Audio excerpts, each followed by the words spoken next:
Hi guys, welcome back to an another video. And आज का video बहुत ही छोटा सा बना रहा हूँ एचडीएफसी बैंक के ऊपर। जो लोग चैनल पर नए हैं चैनल को सब्सक्राइब कर लेना। और जिन लोगों ने टेलीग्राम ज्वाइन नहीं किया है टेलीग्राम ज्वाइन ज़रूर कर लेना। वहाँ पे बहुत अच्छे अच्छे इंसाइट्स मैं आपको देता रहता हूँ। एंड जो लोग ऑलरेडी टेलीग्राम पे हैं वो कमेंट करके बताओ आप लोगों को पसंद आ रहा है या नहीं आ रहा। जो भी मैं बातें वहाँ पे बताता हूँ आप लोग कमेंट करके बताइए, इससे बाकी लोगों को भी पता चले। जिन लोगों ने नहीं ज्वाइन किया वो लोग ज़रूर ज्वाइन कर ले, लिंक डिस्क्रिप्शन बॉक्स में मिल जाएगा। बिना किसी डिले के वीडियो को स्टार्ट करते हैं। आज का टॉपिक हमारा ये है कि एचडीएफसी बैंक जो है वो अपने 10 ईयर्स लो पे अवेलेबल है। तो ऐसे में क्या किया जाए। काफ़ी लोग पैनिक में आते हैं कि भाई ये स्टॉक तो चल ही नहीं रहा है, 10 साल के लो पे अवेलेबल है फिर भी नहीं चल रहा है, इतने टाइम से एक ही कंसोलिडेशन में अवेलेबल है, ठीक है, इसमें तो कुछ हो ही नहीं रहा है। अब सुनो, पहली बात, we are traders, we are not investors, we are not holding a stock for 5, 10, 20 years. ठीक है, we are traders on the basis of short term, mid term and long term. Short term का मतलब क्या हो गया? Short term का मतलब हो गया 3 महीने। मिड टर्म का मतलब क्या होगा? 6 से 8 महीने। और हमारे लिए लॉन्ग टर्म का मतलब क्या हो गया? 1 से 2 साल, इससे ज़्यादा नहीं। ठीक है, तो जो हमारी स्ट्रेटजीज हैं वो इसके बेसिस पर ही हैं। 3 मंथ, 6 to 8 मंथ्स या फिर 1 to 2 ईयर। इसमें हम लोग 10, 20, 50, 10, 20, 30, 40% का टारगेट करते हैं। ठीक है, अब इसके बेसिस पे तो हमारे लिए सबसे बेस्ट चीज़ यही है ना कि जब स्टॉक एक कंसोलिडेशन में मूव करे। टू बी ऑनेस्ट, मैं यही चाहता हूँ कि मार्केट ना कभी इतनी ऊपर जाए और ना कभी ऐसे नीचे आए। मार्केट हमेशा जिंदगी भर अगर मार्केट ऐसे ऐसे ट्रेड करते रहे ना, we will be making handsome money by trading in top quality stocks according to the strategies. ठीक है, अब सीधा सीधा स्टॉक प्राइस, सबसे पहले हम ये देखते हैं कि अभी एचडीएफसी बैंक का रिजल्ट आया। चार्ट पे हम बाद में जाएंगे, पहले हम रिजल्ट पे आ जाते हैं। ठीक है, एचडीएफसी बैंक का रिजल्ट आया। अब मैं ये क्यों बोल रहा हूँ कि ये 10 साल के लो पे अवेलेबल है। 10 साल के लो पे अगर आप चार्ट पे जाते हैं ना, पी रेशो पे जाते हैं, आप इसको 10 ईयर्स का पी रेशो निकालो एक बार। आज की डेट में कितने पी पे अवेलेबल? 16 का पी। 16 का पी लास्ट कब था? एक तो ये 24 में था, कोविड में भी 18 के पी के आसपास था। तो और अगर आप मैक्स पे जाते हो तो अभी की डेट में सबसे लोवेस्ट पी पे अवेलेबल है, अराउंड लोएस्ट पी पे अवेलेबल है अपने 10 ईयर्स, और मैक्स के वैल्यूएशन पे भी सबसे लोएस्ट वैल्यूएशन पे एचडीएफसी बैंक अवेलेबल है। ठीक है, अभी इसका जो रिजल्ट आया अपने पास में, जो रिजल्ट आया लेटेस्ट अभी मार्च क्वार्टर का कल ही आया आई गेस, तो इसमें हमारे ऑलमोस्ट हाईएस्ट एवर नंबर्स हमारे पास में आए हैं, हाईएस्ट एवर नेट प्रॉफिट आए हैं। अगर आप इसका एनपीए देखते हैं तो एनपीए देखने के लिए व्यू स्टैंड अलोन करना पड़ेगा।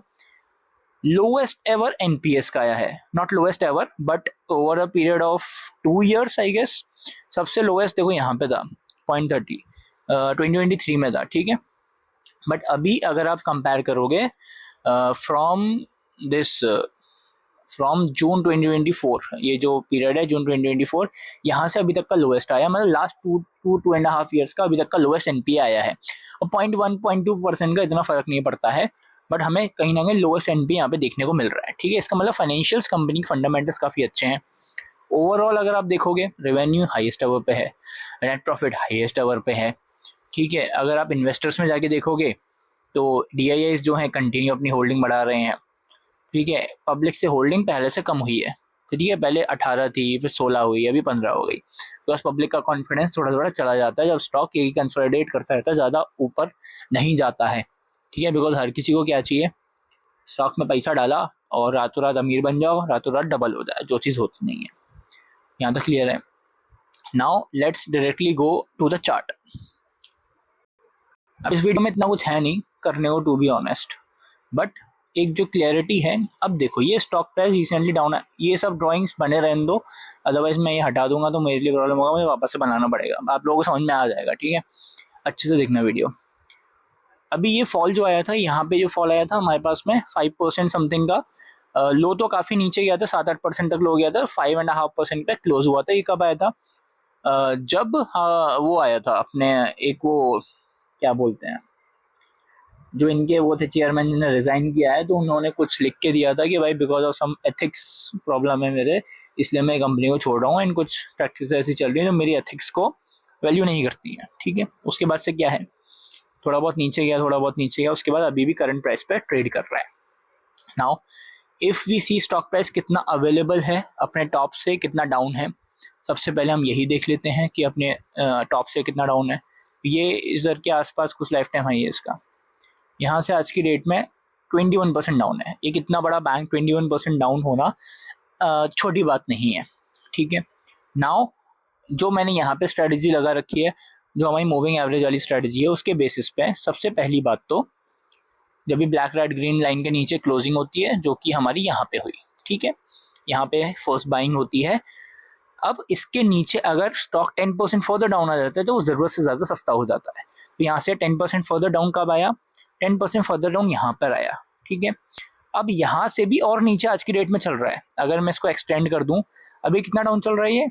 अभी ये चल रहा है 14% डाउन अपने मूविंग एवरेज लाइन से। मूविंग एवरेज लाइन मतलब 200 डेज डीएम है, 250 एंड 20, मतलब लॉन्ग टर्म ट्रेडर भी लॉस में है, मिड टर्म ट्रेडर भी लॉस में है, शॉर्ट टर्म ट्रेडर भी लॉस में है, ठीक है। यहाँ पे तीनों लोग लॉस में है। उसके बाद वहाँ से भी 10 to 15% डाउन आ गया, 14% डाउन है आज की डेट में। तो अगर ये स्टॉक अपना वापस से जो एवरेजिंग वाला ट्रेड होता है, I am not talking about the main trade, जब स्टॉक ज़रूरत से ज़्यादा सस्ता हो जाता है, मैं तब की बात कर रहा हूँ, और उसके नंबर्स हाईएस्ट एवर हैं, और यहाँ पे हमारे टेक्निकल टारगेट्स भी आ रहे हैं। एंड यहाँ पे अगर आप देखोगे डब्ल्यू पैटर्न भी बना हुआ है।